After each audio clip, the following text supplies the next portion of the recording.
Bapak, ibu-ibu, saudara-saudara kaum muslimin rahimakumullah. Di dalam kehidupan kita sebagai seorang muslim, minimal 5 kali dalam sehari semalam kita mendengar seruan untuk mendirikan solat yang disebut azan. Ada kalimat menarik di dalam kalimat azan itu, yakni seruan hayya 'alal falah, marilah menuju kepada keberuntungan, marilah meraih kemenangan. Seruan ini adalah kecenderungan dari setiap manusia, apapun warna kulitnya. Artinya, setiap orang dalam hidup selalu ingin meraih dan mencari kemenangan. Kemenangan akan melahirkan kepuasan batin, dan kepuasan batin memberikan kebahagiaan. Sedangkan kekalahan melahirkan penderitaan batin, dan penderitaan batin menjerumuskan seseorang di dalam berbagai bentuk kerugian. Jikalau inilah seruan azan, maka masalahnya ialah apa yang menyebabkan kita meraih kemenangan. Al-Quranul Karim memberikan tuntunan dan ajaran kepada kita bahwa orang-orang yang memperoleh kemenangan itu tidak lain adalah orang-orang yang bertakwa. Hanyalah mereka yang bertakwa kepada Allah Subhanahu wa ta'ala pada akhirnya akan tampil sebagai pemenang. Lalu siapa orang yang bertakwa itu? Dijelaskan dalam awal-awal Al-Baqarah, orang yang bertakwa yang akan meraih kemenangan. Pertama, alladzina yu'minuna bil ghaib, yaitu orang-orang yang beriman kepada yang gaib, percaya bahwa ada alam yang gaib, alam yang abstrak, alam yang tidak bisa dijangkau oleh salah satu daripada panca indera kita. Mereka percaya dan beriman kepada adanya malaikat, beriman kepada adanya iblis dan jin, beriman kepada adanya alam kubur, beriman kepada adanya alam mahsyar, beriman kepada adanya alam akhirat, beriman kepada adanya surga dan neraka. Beriman bukan cuma sekedar beriman dalam ucapan bibir saja, tetapi beriman yang nilai iman itu mampu mewarnai gerak dan gaya hidupnya. Iman yang meresap sampai ke tulang sumsum, kemudian memberikan dampak positif di dalam kehidupan manusia. Alam, kita tahu, adalah sesuatu yang selain Allah. Dan Allah bukanlah alam. Apapun namanya selain daripada Allah, itu adalah alam. Alam pada hakikatnya terbagi menjadi 2. Ada alam syahadah, alam nyata, alam konkret, alam yang bisa dijangkau oleh salah satu indera kita. Kemudian ada alam ghaib, alam yang tidak bisa dijangkau oleh panca indera kita, alam metafisika, alam abstrak, alam yang wajib kita imani keberadaannya. Kita percaya bahwa malaikat itu ada. Kita percaya kepada jin, bahwa jin itu ada. Kita percaya kepada adanya iblis dan setan. Bukan percaya kepada iblis dan setannya, percaya bahwa iblis dan setan itu ada. Itu termasuk salah satu daripada sifat orang yang bertakwa kepada Allah. Saudara-saudara kaum muslimin rahimakumullah, kecenderungan pembangunan yang lebih bersifat materialistis biasanya menggeser aspek kehidupan rohani. Orang berpikir empiri, dan dalam pola pikir yang demikian maka alam gaib tidak lagi mendapat perhatian. Aspek kehidupan yang bersifat rohaniah malah mulai ditinggalkan. Akibatnya terjadilah kepincangan di dalam kehidupan kita. Pernah ada satu pengalaman pribadi dalam perjalanan kembali ke tanah air. Dalam pesawat di sebelah kanan saya duduklah seorang Jerman, namanya Heiner Simonsen.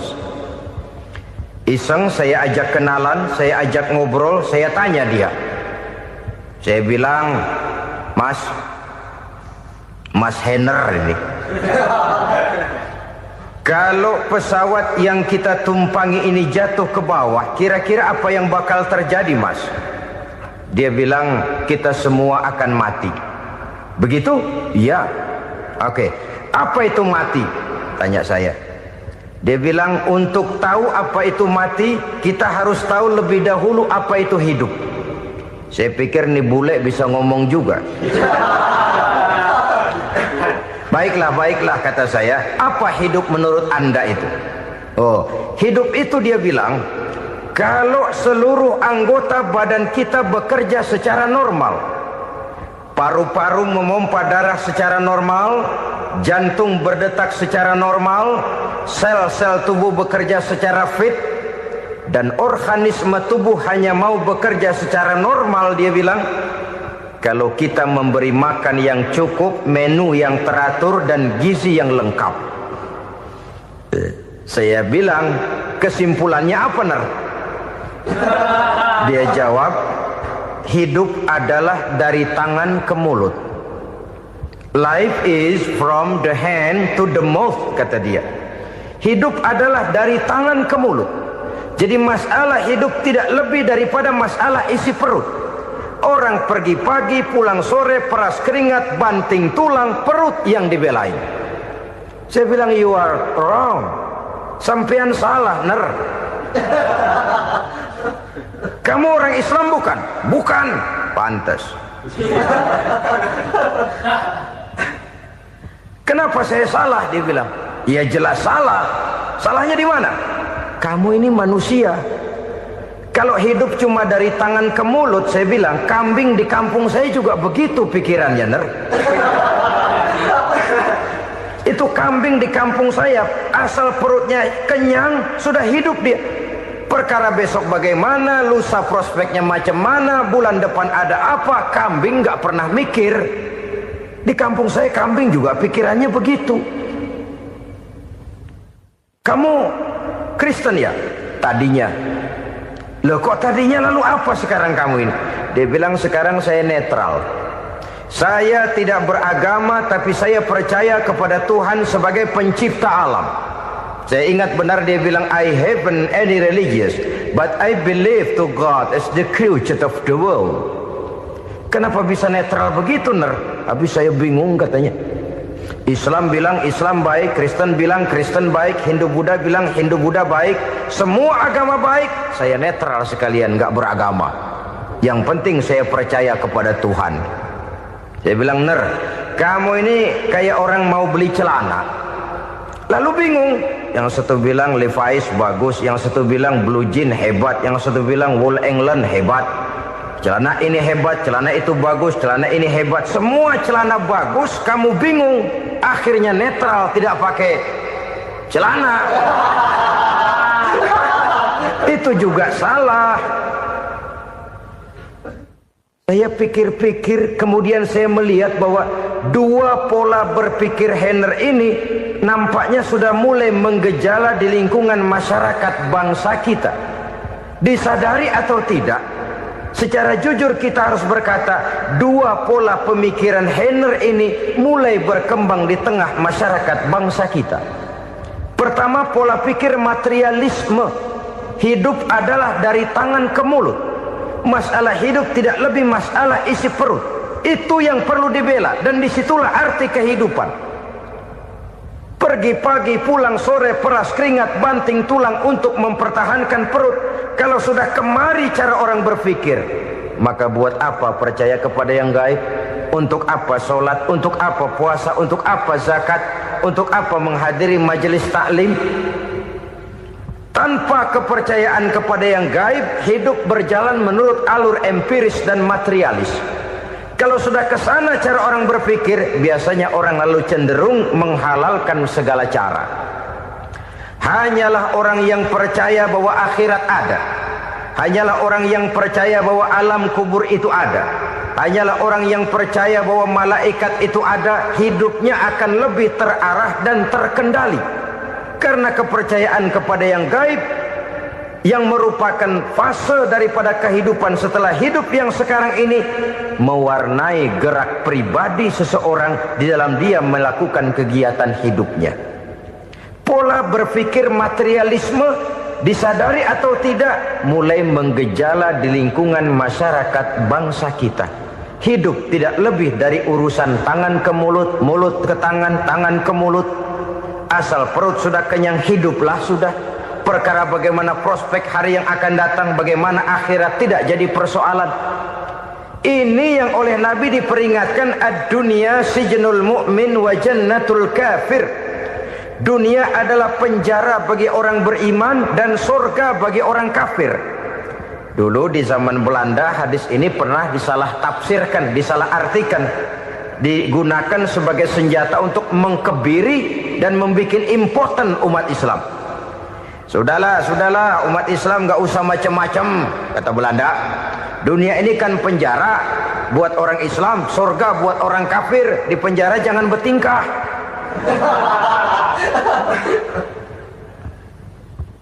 Pengertiannya tidak begitu.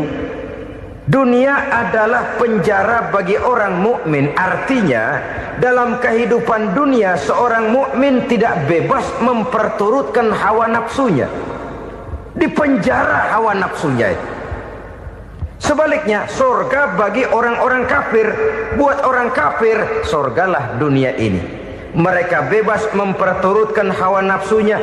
Dilarang tidak terlarang, dicegah pun tidak tercegah. Mereka hidup menurut alur bisikan nafsu mereka sendiri.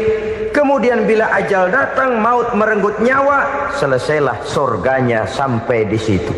Maka bagi orang-orang yang tidak percaya kepada adanya akhirat, kepada adanya alam gaib, surganya sebatas umurnya. Sekali lagi, surganya sebatas umurnya. Bila umur selesai, ajal pun datang merenggut nyawa, selesailah sudah surganya sampai di situ. Alangkah pendeknya perjalanan orang-orang yang tidak percaya kepada alam gaib ini. Bagi kita mukmin, jikalau kita mampu memenjarakan hawa nafsu, kita bisa bahagia di dunia ini. Dan Islam memang tidak menyuruh kita sengsara di dunia. Raih dunia, kejar dunia, gapai dunia sebagai alat untuk mencapai kebahagiaan di akhirat nanti. Hidup adalah satu perjalanan panjang yang terbentang sejak kita terlahir dari alam rahim sampai kepada alam akhirat nanti. Andai kata kita gagal meraih kebahagiaan di dunia, toh kita masih punya akhirat. Tapi jangan jadi dalil yang melemahkan semangat. Biarin dah kita di dunia kebelangsak, yang penting akhirat. Akhirnya dunia benar-benar kebelangsak. Bagaimana dunia ini bisa kita raih, dan bagaimana meraih dunia untuk menunjang kepentingan akhirat nanti. Yang kedua, dari pikiran Heiner yang saya lihat menggejala di lingkungan masyarakat bangsa kita, timbulnya manusia-manusia netral. Seolah-olah Tuhan yes, agama no. Sama Tuhan percaya, agama ogah. Tuhan ngangguk, giliran agama godeng. Padahal hampir dalam setiap ayat dalam Quran, kata-kata amanu biasanya bergandeng dengan wa amilus sholihat. Iman dan amal soleh. Ini sebagai isyarat Tuhan dan agama jangan pernah dipisah-pisah. Apabila kita bertuhan, maka kita harus beragama. Apabila kita beragama, maka agama itu harus bersumberkan dari Tuhan yang kita imani itu. Tidak mungkin kita pisah, Tuhan yes, agama no. Sama Tuhan percaya tapi agama bikin sendiri. Sembayangnya cukup bengong 2 jam madep ngulon.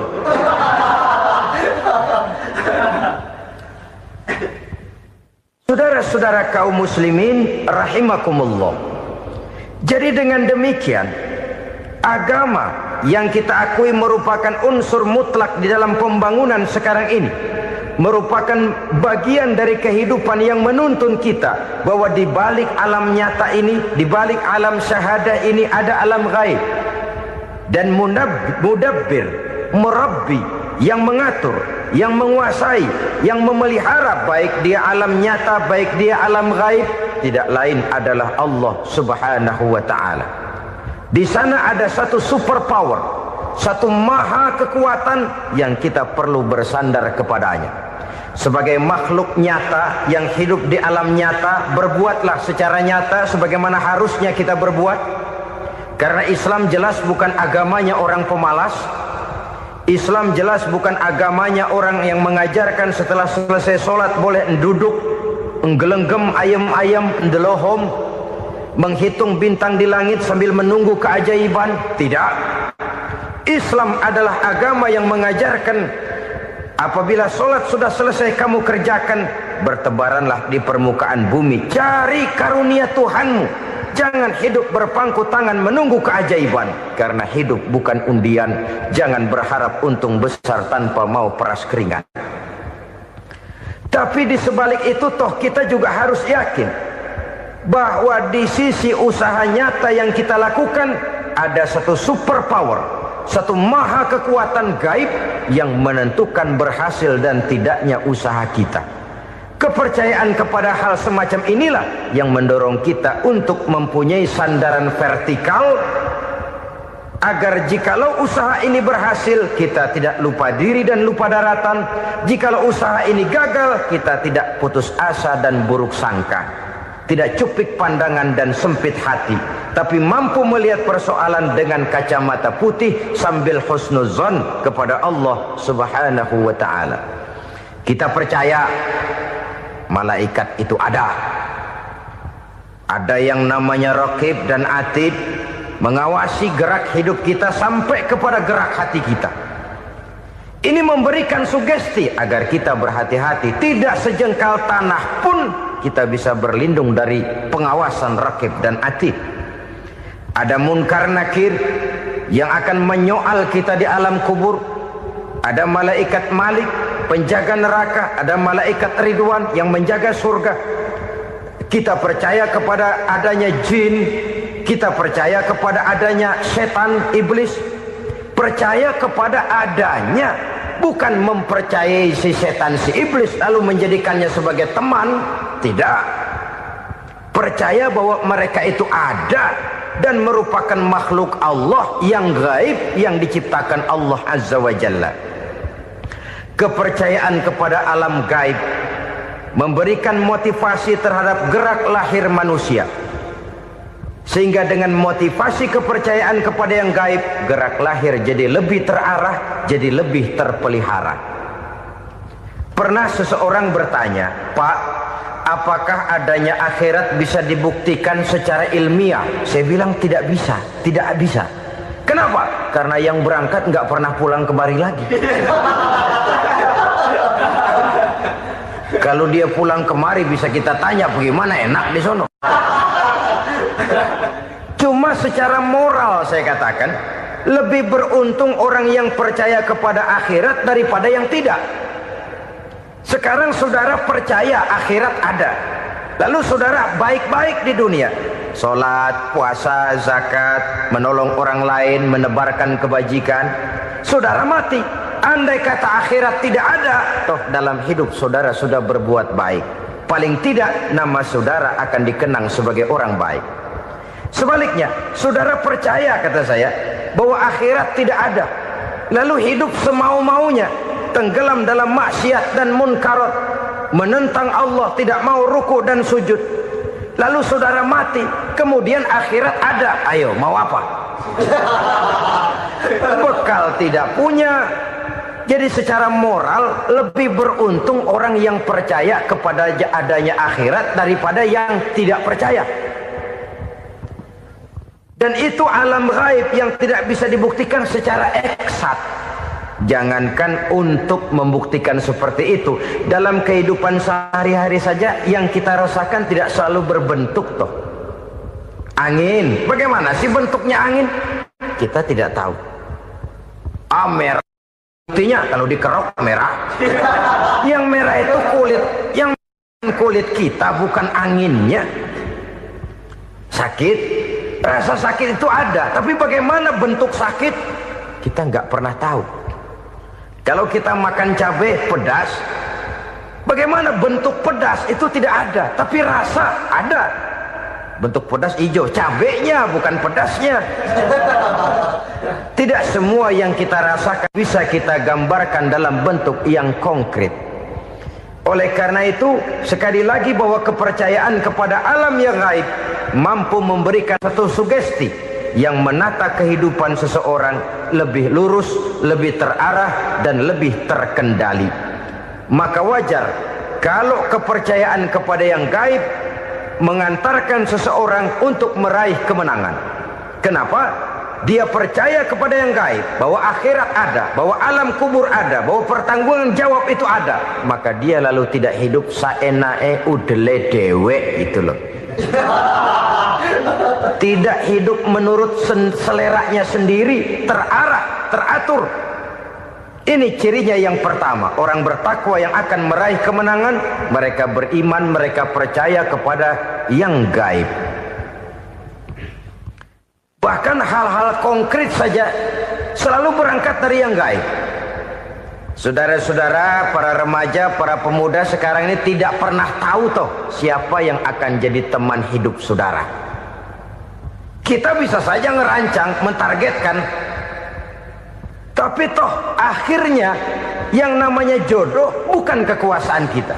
Rezeki di luar kemampuan kita. Begitu juga ajal.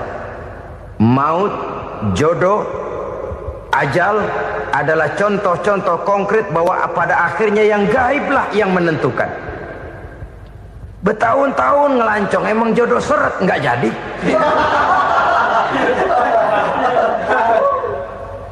Begitu kenal baru setengah malam nginep ditangkap hansip kan. Hal-hal semacam itu kadang-kadang kita berpikir suuzon, gilet, perempuannya cakep banget, lakinya rebek amat. Memang begitulah jodohnya. Memang begitulah jodohnya. Saudara hadirin ma'asyiral muslimin yang saya hormati, jadi hal-hal yang konkret saja kita yakini sepenuhnya ditentukan oleh satu superpower yang gaib itu tadi. Dari sanalah segala ketentuan itu berangkat dan kesanalah segalanya akan kembali. Maka kepercayaan kepada yang gaib meluruskan gerak hidup seseorang dan itu akan mengantarkan dia kepada meraih kemenangan. Satu. Yang kedua, wa yuqimuna shalah. Orang bertakwa yang akan meraih kemenangan itu adalah orang-orang yang mendirikan sholat. Kenapa sholat mengantarkan orang untuk meraih kemenangan? Yang jelas, inna sholata tanha anil fahsya'i wal munkar. Sholat mampu mencegah manusia dari perbuatan keji dan munkar. Banyak filsafat hidup yang terkandung di dalam sholat ini. Sejak kita wudhu sampai kita menghadap ke arah kiblat, sampai kita melakukan gerak-gerak sholat, bacaan-bacaan yang ada di dalam sholat, lalu sampai kepada mengucapkan salam. Banyak filsafat hidup yang terkandung di dalam sholat.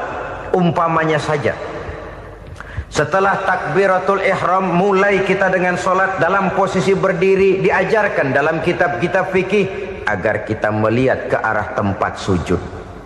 Ini kan filsafat kehidupan. Kalau kamu sholat dalam posisi berdiri, lihat tempat sujud. Jangan sholat mata jelalatan, sebab nanti bisa mengurangi kekhusyuan.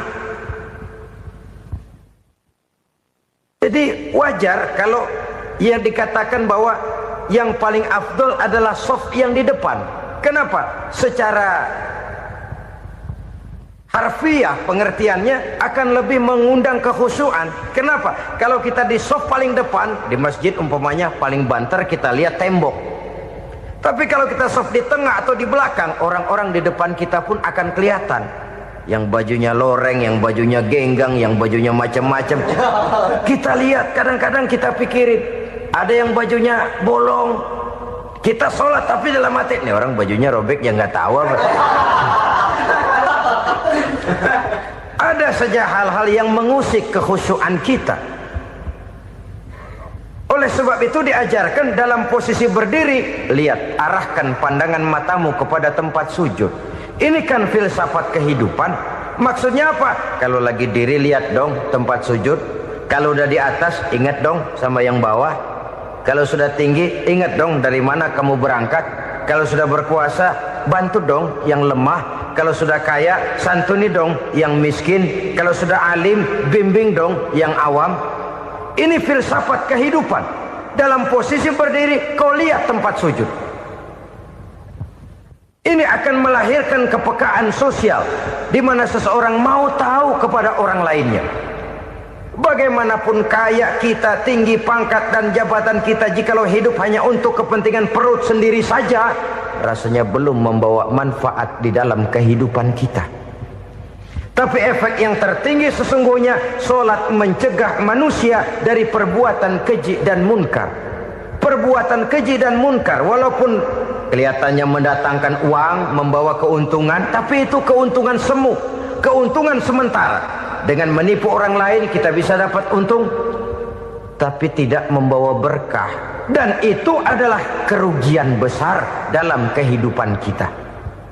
Maka untuk meraih kemenangan harus dimulai dengan membentuk kepribadian yang tegar, memiliki sandaran vertikal yang langsung kepada Allah Subhanahu wa ta'ala. Dan itu hanya bisa kita tempuh melalui jalur ibadah formal yang sudah ditentukan Allah, yakni solat yang 5 waktu. Untuk memperkuat itu ada solat-solat sunnah, rawatib, nawafil sebagai terminal-terminal kontrol cadangan untuk memelihara stabilitas temperatur batin di dalam kita berhubungan dengan zat yang maha gaib, yaitu Allah Subhanahu wa ta'ala. Orang sering bertanya, Pak, itu tetangga saya nggak sholat, duitnya nggak habis-habis, Pak. Nggak sholat tapi mobilnya tambah terus. Nggak sholat tapi usahanya makin maju. Tapi di sisi lain ada orang yang rajin sholat, rezekinya butak bener. Anaknya mana kurus, mana korengan. Saudara hadirin ma'asyiral muslimin rahimakumullah, harus saya katakan bahwa solat memang bukan untuk cari duit. Solat adalah sandaran vertikal kita kepada Allah. Sedangkan soal rezeki itu berkaitan dengan sifat Allah maha pengasih dan maha penyayang. Allah maha pengasih, siapapun dikasih kalau mau usaha. Allah maha penyayang, tidak semua orang disayang oleh Allah Azza wa Jalla. Dan belum tentu banyak harta itu merupakan nikmat. Mungkin juga istidraj. Artinya istidraj itu dikasih tapi diambulin, kalau bahasa Betawinya itu. Dikasih tapi diambulin, itu bukan merupakan nikmat sesungguhnya, lebih merupakan azab dari Allah Subhanahu wa ta'ala.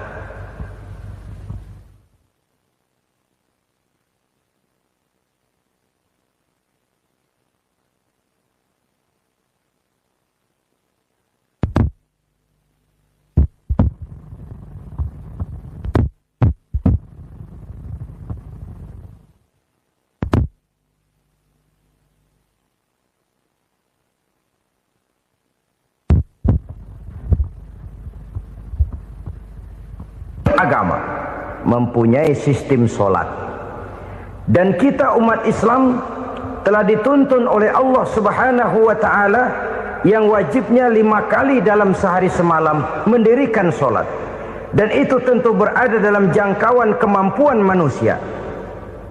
Pada awalnya barangkali kita memang merasa solat itu satu kewajiban, tapi semakin kita hayati makna, manfaat dan filsafat yang terkandung di dalam ajaran solat, semakin sampai kita kepada keyakinan bahwa solat adalah keperluan kita. Sehingga pada waktu tertentu dinilai puncaknya, kita tidak lagi akan berkata saya wajib solat, tapi kita akan berkata saya perlu solat. Kalau kita sudah merasakan itu adalah keperluan kita, nah di sanalah kita baru akan merasakan ruginya kalau hal itu tidak kita laksanakan. Sepanjang kita masih berkata saya wajib sholat, kita akan lebih merasakan dia sebagai beban ketimbang sebagai keperluan. Yang jelas Allah tidak memerlukan ibadah yang kita laksanakan ini. Dengan kata lain,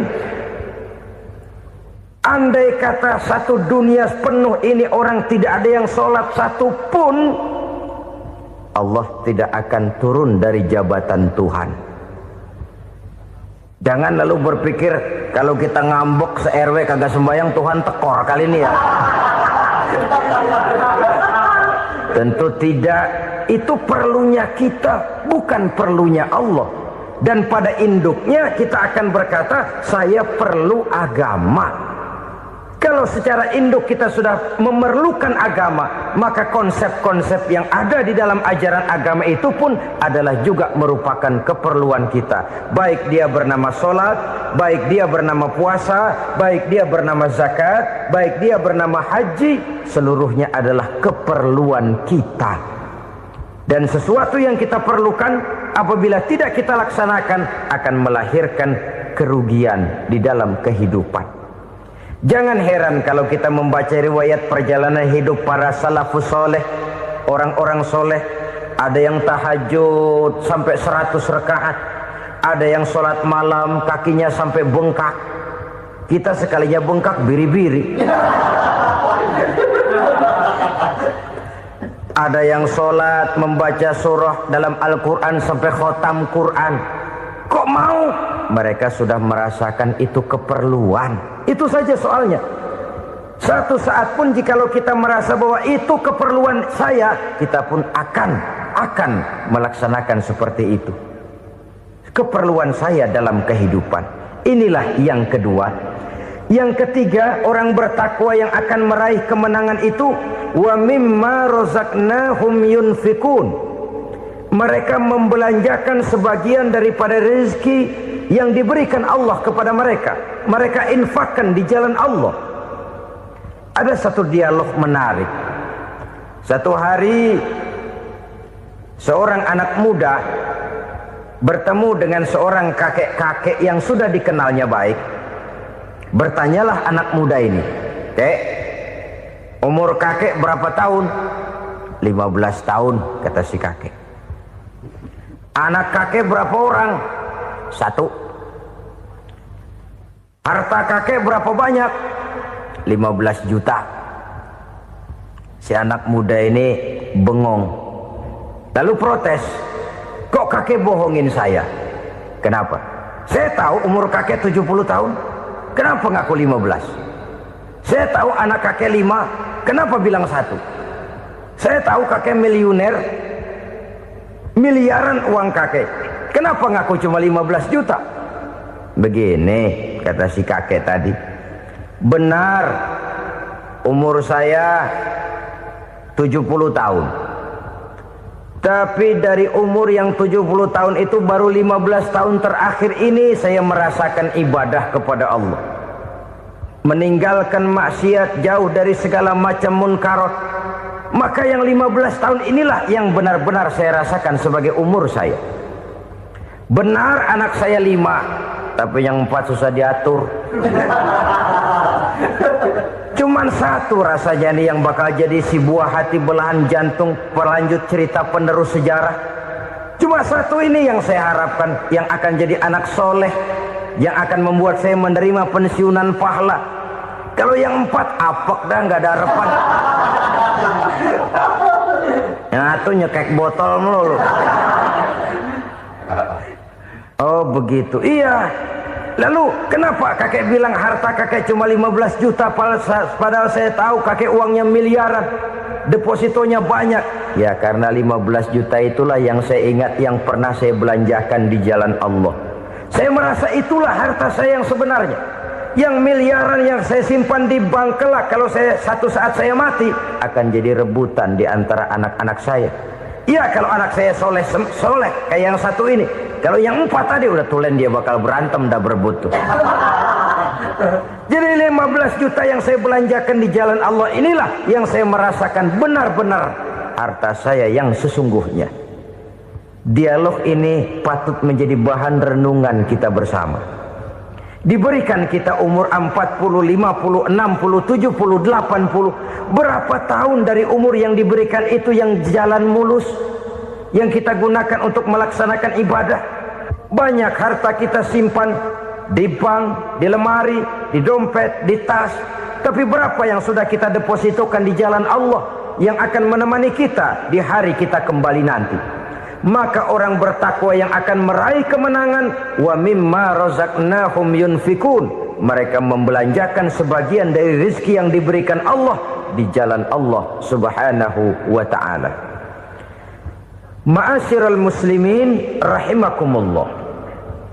Zahirnya memang kita memberikan kepada orang lain, tapi hakikatnya kita menyimpan untuk diri kita sendiri. Kita memberikan kepada yatim piatu 25.000. Zahirnya kita memberikan si yatim, hakikatnya kan kita cuma nyimpan. Saya berikan, titip kepadamu, ini untuk saya di akhirat. Kau boleh belikan baju, kau boleh belikan untukmu makan, kau boleh bayarkan sekolahmu. Ini untuk saya. Hakikatnya kita nyumbang masjid 1 juta, zahirnya kita berikan kepada panitia masjid, tapi hakikatnya kan cuma titip. Titip 1 juta ya, untuk saya di alam kubur nanti. Silahkan kau boleh belikan semen, ini uang, belikan besi, belikan pasir. Saya cuma sekedar titip untuk kepentingan saya. Hakikatnya kita cuma sekedar menitip. Sebagaimanapun pada hakikatnya, apapun yang kita miliki dalam kehidupan kan cuma sekedar hak guna pakai, bukan hak milik mutlak. Harta kita, rumah kita, kendaraan kita, kebun kita, pabrik kita, hak guna pakai saja. Hak milik mutlak cuma untuk Allah Subhanahu wa ta'ala. Saudara-saudara kaum muslimin rahimakumullah. Ini yang ketiga. Kemudian yang keempat, orang-orang bertakwa yang akan meraih kemenangan, allazina yu'minuna bima unzila ilaika. Mereka yang beriman, mereka yang percaya kepada apa yang telah diturunkan kepadamu Muhammad, ay Al-Quran, yakni Al-Quranul Karim. Setelah percaya kepada yang gaib, mendirikan solat, kemudian menginfakkan sebagian dari rezeki yang diberikan Allah, mereka juga lalu percaya kepada yang diturunkan terhadap Nabi, yaitu tidak lain Al-Quranul Karim. Sekali lagi di sini, percaya bukan hanya sekedar percaya saja, tetapi percaya lalu menjadikan Al-Quran itu sebagai pedoman hidup. Sebab memang Al-Quran itu adalah GBHM, garis-garis besar haluan muslim. Apa yang harus kita lakukan, apa yang harus tidak kita lakukan, bagaimana mestinya kita bertingkah laku dan berbuat, seluruhnya tercantum di dalam Al-Quranul Karim. Itu sebabnya ketika satu hari Aisyah ditanya bagaimana akhlak Rasul, beliau menjawab, kana Rasulullah sallallahu alaihi wasallam khuluquhul Quran. Akhlak daripada Rasulullah tidak lain adalah Al-Quran. Jawaban simpel ini memberikan gambaran bahwa keseluruhan daripada konsepsi Quran sudah diterjemahkan dalam kehidupan Rasulullah sallallahu alaihi wasallam. Karena kita tahu akhlak adalah keseluruhan dari gerak hidup manusia. Sejak ia berpribadi, berumah tangga, bertetangga, bermasyarakat, sampai kepada berbangsa dan bernegara, Al-Quran tetap memberikan sentuhan nilainya. Oleh karenanya, orang-orang yang bertakwa adalah orang-orang yang menjadikan Al-Quran sebagai pedoman dalam kehidupannya. Dan kita yakini Al-Quran diturunkan kepada Nabi Muhammad bukan merupakan produk Nabi Muhammad. Isi dan redaksinya langsung dari Allah Subhanahu wa ta'ala. Kemudian cirinya yang kelima, orang bertakwa yang akan meraih kemenangan itu, wa ma unzila min qablika. Tidak hanya sekedar percaya kepada yang diturunkan terhadap Nabi Muhammad, yaitu Al-Quran, mereka juga percaya kepada apa yang pernah diturunkan kepada para nabi, kepada para rasul sebelum Nabi Muhammad. Percaya kepada adanya suhuf, percaya kepada adanya Taurat, percaya kepada adanya Injil, percaya bahwa Allah dahulunya sudah menurunkan Taurat kepada Musa, percaya bahwa Allah sudah menurunkan Injil kepada Isa, percaya Injil ada, Taurat ada, diturunkan Allah untuk Isa dan Musa, tetapi tidak wajib mengamalkannya karena kita sudah diberikan Al-Quranul Karim. Ini yang perlu saya garis bawahi. Kita percaya Allah telah menurunkan Injil dahulu kepada Isa. Kita percaya bahwa Allah telah menurunkan Taurat dahulunya kepada Nabi Musa. Kadang-kadang ini dijadikan dalih, dikacaukan pengertiannya. Quran saja mengajarkan bahwa orang yang bertakwa harus percaya kepada Injil, maka pakailah Injil. Apalagi kalau ayat sebelumnya ditilap, dihapus, dihilangkan, Injilnya yang ditekankan, maka akan terjadilah penekanan yang salah arah.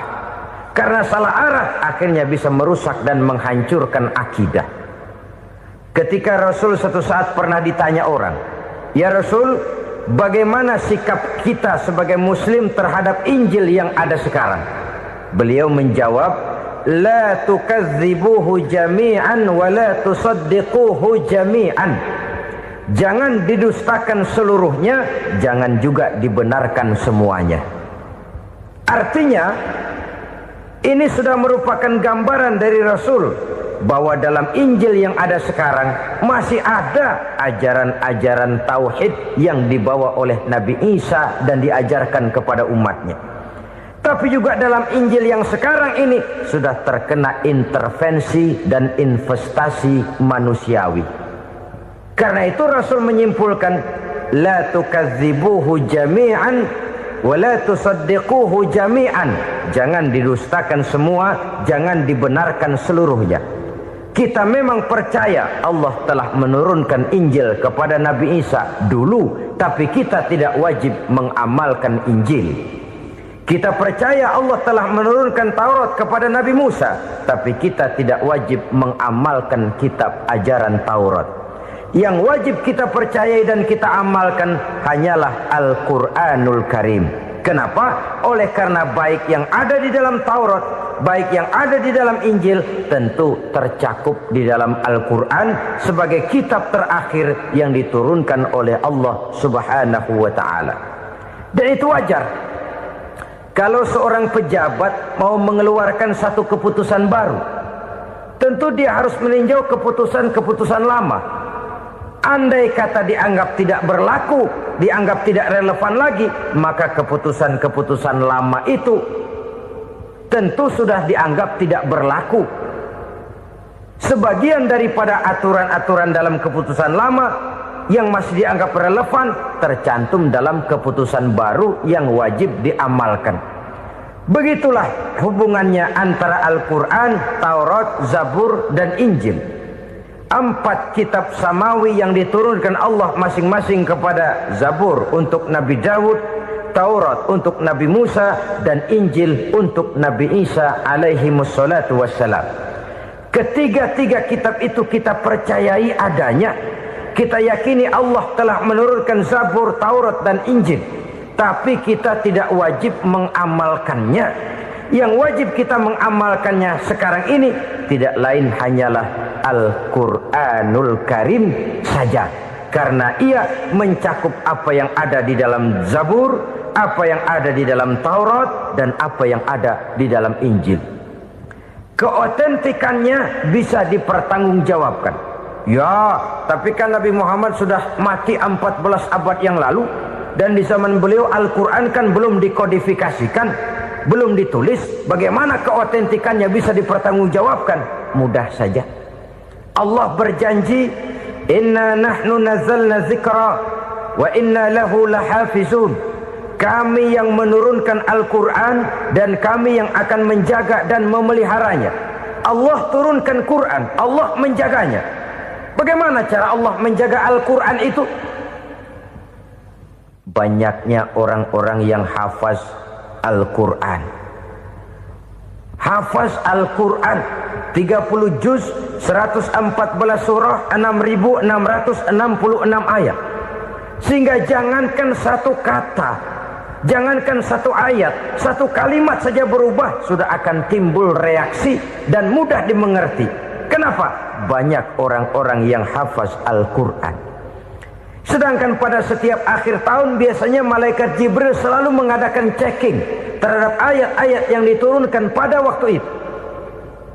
Di zaman Nabi sendiri sudah ada usaha kodifikasi. Dan yang lebih luar biasa lagi, sampai hari ini tidak seorang pun mampu membuat satu ayat saja semacam Al-Quran.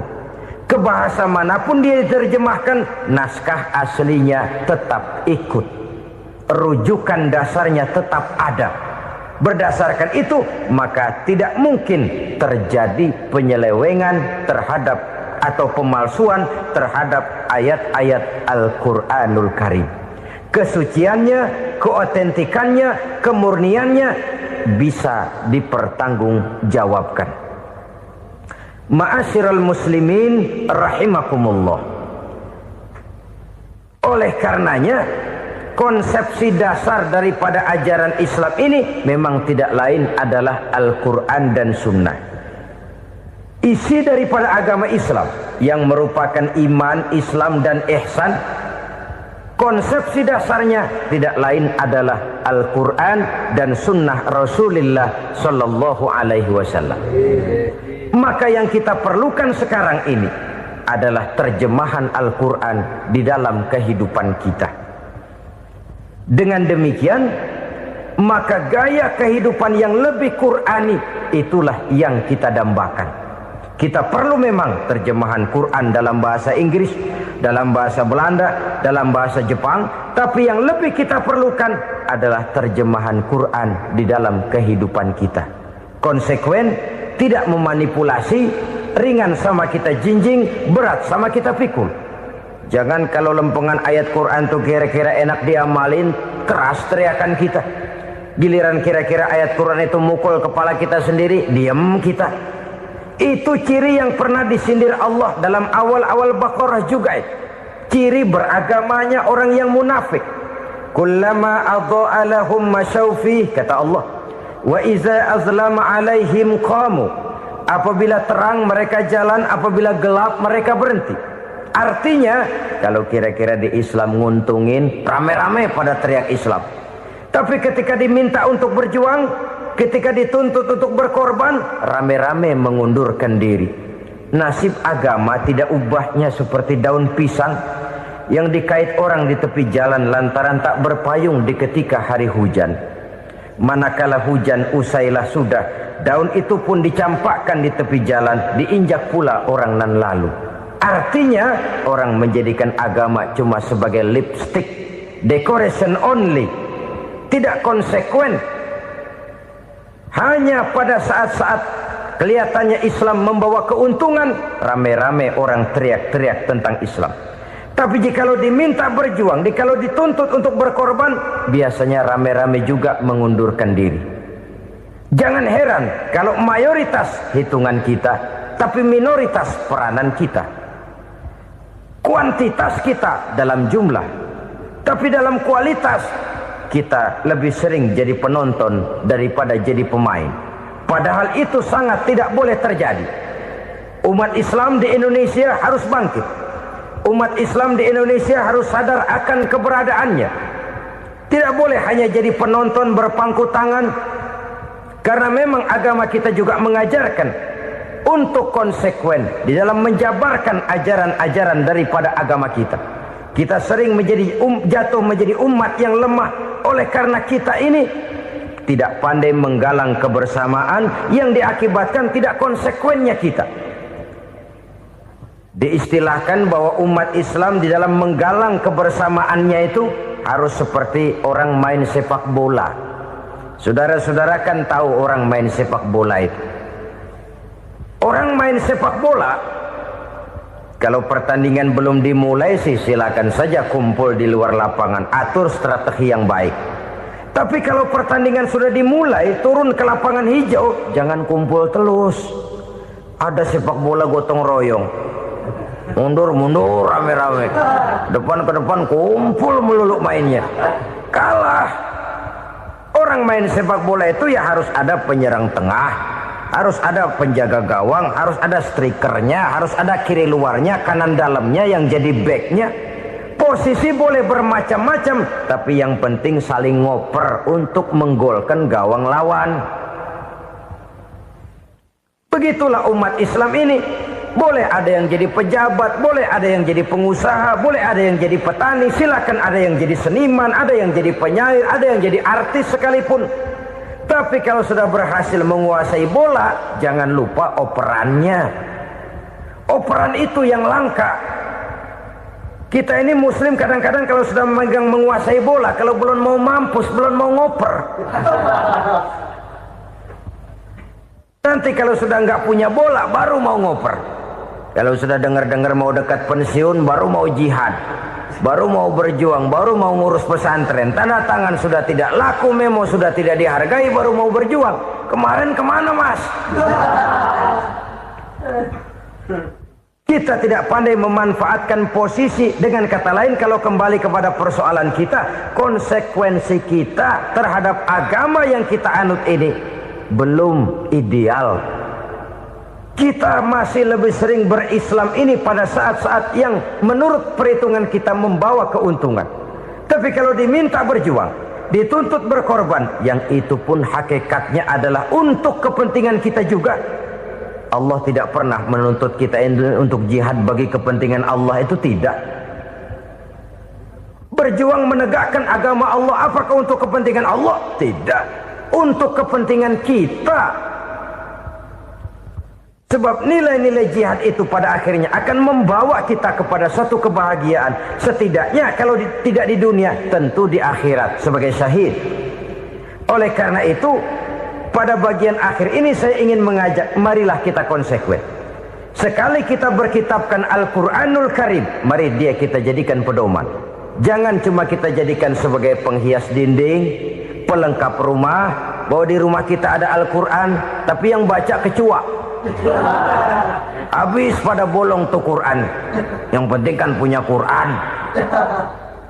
Ditaruh di pintu rumah. Biar apa? Biar kuntilanak kagak masuk katanya. Ya apa itu nasib Quran, cuma kerjanya jaga pintu, ngusir kuntilanak, ngusir memedi. Bagaimana kita hidup menurut tuntunan Al-Quran? Kadang-kadang tidak pernah menjadi masalah bagi kita. Maka bagaimanakah Al-Quran akan mungkin membawa keberkahan dalam hidup kalau ajarannya kita injak-injak dalam keseharian kita? Mewujudkan gaya hidup yang lebih Qurani, itulah yang akan kita rintis di dalam kehidupan kita. Bertahap, step by step, menurut kemampuan yang ada pada kita. Jika jalan ini tidak bisa kita selesaikan, percayalah akan ada generasi penerus yang akan melanjutkan usaha dan cita-cita mulia itu. Jadi percaya kepada Taurat, percaya kepada Injil, sekadar percaya Allah dahulunya sudah menurunkan itu, tapi kita tidak wajib mengamalkannya. Kenapa? Generasi Injil masa berlakunya sudah kedaluarsa. Taurat masa berlakunya sudah kedaluarsa. Injil pernah berlaku untuk orang Nasrani di zaman Nabi Isa. Taurat pernah berlaku untuk orang Yahudi di zaman Nabi Musa. Setelah generasinya berlalu, datang Rasul penutup yang membawa Al-Quranul Karim. Maka Al-Quran itulah yang berlaku menjadi pedoman sampai hari akhir nanti. Jangan jauh dari Al-Quran, karena apabila ini kita lakukan, maka kita akan kembali kepada satu gaya hidup yang jauh dari tuntunan agama, dan itu artinya kita akan semakin jauh untuk meraih kemenangan. Saudara-saudara kaum muslimin rahimakumullah. Yang keenam, yang terakhir, orang-orang bertakwa yang akan meraih kemenangan itu wabil akhirati hum yuqinun. Mereka percaya, mereka yakin seyakin-yakinnya akan adanya hari akhir, di mana seseorang akan mempertanggungjawabkan seluruh perbuatannya di dalam hidup ini. Dan tidak ada satu perbuatan yang bagaimana kecilnya sekalipun yang tersembunyi dalam pandangan manusia yang tidak akan dibukakan persoalannya di mahkamah Qadi Rabbul Jalil di akhirat nanti. Itulah sebabnya maka percaya kepada akhirat disebut secara khusus. Padahal di awal tadi sudah dijelaskan yu'minuna bil ghaib, percaya kepada alam gaib, dan alam gaib ini termasuk akhirat. Kenapa pada bagian akhir disebut lagi akhirat? Karena ternyata bahwa kepercayaan kepada adanya akhirat merupakan induk dari kepercayaan terhadap adanya malaikat, setan, jin dan lain sebagainya, dan akan lebih memberikan sugesti dalam kehidupan manusia untuk meluruskan gerak hidupnya. Jikalau satu saat tergerak hati akan berbuat kejahatan, ingin mencuri, sadarlah, awas ada akhirat. Sebab kalau kita cuma teriak awas ada polisi, itu cuma tertunda sementara, begitu polisi meleng embat. Kalau kita ingin berbuat jahat cuma berteriak awas ada hansip, cuma sementara kehansip itu ada.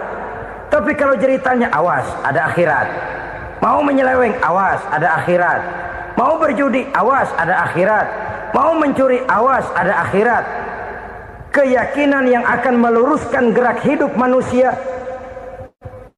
sehingga gerak itu jadi lebih terarah dan terkontrol, tidak merugikan baik diri sendiri, lebih-lebih orang lain.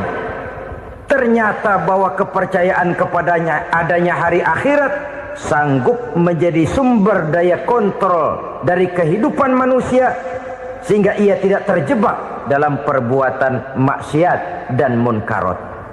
Saudara-saudara kaum muslimin, inilah saja yang kita bicarakan pada pertemuan kali ini. Semoga Allah subhanahu wa ta'ala memberikan kekuatan zahir dan batin kepada kita. Amin. Untuk dapat meraih kemenangan dengan beriman kepada yang gaib, mendirikan solat, membelanjakan sebagian dari rezeki yang diberikan Allah, percaya kepada Al-Quran, beriman kepada kitab-kitab yang diturunkan sebelum Al-Quran, lalu meyakini adanya hari akhirat. 7 macam perkara yang merusak akidah dan keimanan, merusak amal perbuatan yang sudah kita kerjakan, merusak sendi-sendi kehidupan sosial, pendek kata merusak segala hal di dalam kehidupan kita. Jauhilah olehmu 7 macam perkara yang merusak. Yang pertama, asyirku billah, menyekutukan Allah subhanahu wa ta'ala. Agama dimulai dari keyakinan, maka kehancuran agama selalu dimulai dari kehancuran keyakinan, iman atau akidah yang dimiliki oleh seseorang. Dan untuk menghancurkan nilai-nilai iman yang kita miliki ini, orang rasanya tidak akan menghantam kita dengan peluru kendali. Orang tidak akan mengirimkan nuklir ke sini. Orang tidak juga akan mengirimkan satuan militernya ke sini. Untuk menghancurkan nilai-nilai iman, dibanjiri kita dengan paham-paham yang merusak dan mendangkalkan akidah. Baik ia bernama materialisme, baik ia bernama sekularisme, baik ia bernama banjirnya maksiat dan munkarat, baik ia bernama banjirnya peradaban dan kebudayaan yang menghancurkan moral daripada anak-anak kita, sedikit demi sedikit melenturkan dan melunturkan nilai-nilai keimanan kita, untuk kemudian pada waktunya nilai iman itu akan bertukar dan berganti menjadi nilai syirik kepada Allah subhanahu wa ta'ala. Atau pada sisi lain, menjadikan yang selain Allah sebagai tujuan akhir daripada kehidupan kita. Sedangkan kita sama-sama maklum bahwa di dalam pandangan agama Islam, dosa yang tidak berampun, dosa yang terbesar, termasuk dalam kategori bapak moyangnya dosa, tidak lain adalah syirik, yakni menyekutukan Allah subhanahu wa ta'ala. Pola penghancuran iman ini memang berstrategi. Ditawarkan kita kepada paham materialisme, paham kebendaan, di mana otak menempati urutan sebagai ranking pertama, Tuhan jatuh pada urutan kedua. Lalu menyusul kepada paham sekularisme, Allah dipisahkan dari seluruh kegiatan hidup ini, untuk pada gilirannya menjadikan yang selain Allah sebagai tujuan akhir daripada seluruh kegiatan hidup kita. Oleh karenanya, kewajiban menjaga nilai-nilai iman ini merupakan kewajiban yang mulia tetapi berat, tidak hanya untuk kita, tetapi juga bagaimana mewariskannya kepada anak-anak kita, generasi yang akan datang. Orang-orang tua bijaksana yang diceritakan di dalam Al-Quran, kalau sudah berpikir tentang anak-anaknya, pertanyaan yang paling mereka risaukan ialah, ma ta'buduna min ba'di.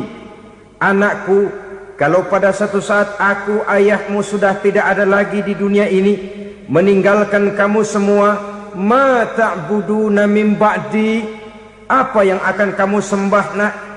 Jikalau sekarang ayahmu masih mau ke masjid, masih mau melakukan rukuk dan sujud, masih beribadah menyembah Allah Subhanahu wa ta'ala, kalau orang tuamu sudah tidak ada, ma ta'buduna min ba'di, masihkah engkau mau datang ke masjid? Masihkah engkau mau rukuk dan sujud? Masihkah engkau mau menyembah Allah Subhanahu wa ta'ala? Pertanyaan ini yang dipikirkan oleh Nabi Yakub kepada putra-putranya. Pertanyaan ini yang diteruskan oleh Nabi Ibrahim kepada anak-anaknya. Pertanyaan ini yang diwariskan oleh generasi ulama'us salafus saleh kepada para generasi berikutnya. Bagaimana kita generasi sekarang? Kita orang-orang tua sekarang bukan berfikir ma ta'buduna min ba'di, malah yang kita fikirkan ma ta'kuluna min ba'di. Kalau bapak tidak ada nanti kamu makan apa nak? Perkara kamu nyembah apa, urusan nomor 18. Yang penting kamu nanti hidup bisa makan nak. Maka kita sibuk mewariskan harta kepada anak-anak kita. Kita sibuk mewariskan kebun dan tanah kepada anak-anak kita. Kita sibuk mewariskan pabrik kepada anak-anak kita, sementara kita lupa mewariskan intan yang paling mahal, mewariskan mutiara yang paling berharga, yaitu nilai iman kepada Allah Subhanahu wa ta'ala. Alangkah baiknya apabila warisan harta, warisan tanah dan kebun, warisan rumah dan pabrik didasari lebih dahulu dengan mewariskan nilai iman kepada Allah Subhanahu wa ta'ala. Sebagai orang-orang tua, kita boleh bersedih kalau anak kita tidak mengerti komputer. Kita boleh bersedih kalau anak kita tidak mengerti matematika. Kita boleh bersedih kalau anak kita tidak mengerti bahasa Inggris. Tapi sewajarnya lebih bersedihlah kita orang tua jikalau mempunyai anak yang tidak kenal Allah sebagai Tuhannya, yang kemudian tidak mau rukuk dan sujud kepada Allah Tuhannya. Itulah kemalangan yang paling malang bila kita meninggalkan generasi yang tidak bertauhid kepada Allah Subhanahu wa ta'ala. Betapapun anak kita tidak ngerti komputer, saudara, paling-paling kerugiannya cuma kerugian dunia. Masuk dia ke alam barzakh, munkar nakir tidak akan sempat tanya kau belajar komputer apa tidak. Kumpul dia di padang mahsyar, malaikat juga tidak akan tanya matematikamu nilainya berapa. Yang ditanya kau kenal Allah, kau rukuk dan sujud kepadanya, kau pernah datang ke masjid. Oleh karena itu sekali lagi, menjaga nilai iman tidak hanya untuk kita, tetapi juga mewariskannya kepada anak-anak kita, generasi yang akan datang. Sungguh kemalangan yang paling besar apabila kita meninggalkan anak-anak kita. Mereka kita tinggalkan lemah ekonominya, itu tidak baik. Mereka kita tinggalkan lemah otaknya, itu pun akan membuat mereka tertinggal oleh yang lain. Tapi yang paling celaka, jikalau kita tinggalkan mereka dalam kondisi lemah imannya, rapuh akidahnya, tidak baik dan tidak betul keyakinan hidupnya. Oleh karena itu Nabi berpesan, jauhilah 7 perkara yang merusak. Yang pertama, syirik kepada Allah Subhanahu wa ta'ala, menyekutukan Allah baik dalam ucapan, dalam keyakinan ataupun dalam perbuatan. Ini perkara pertama yang termasuk 7 perusak besar di dalam kehidupan.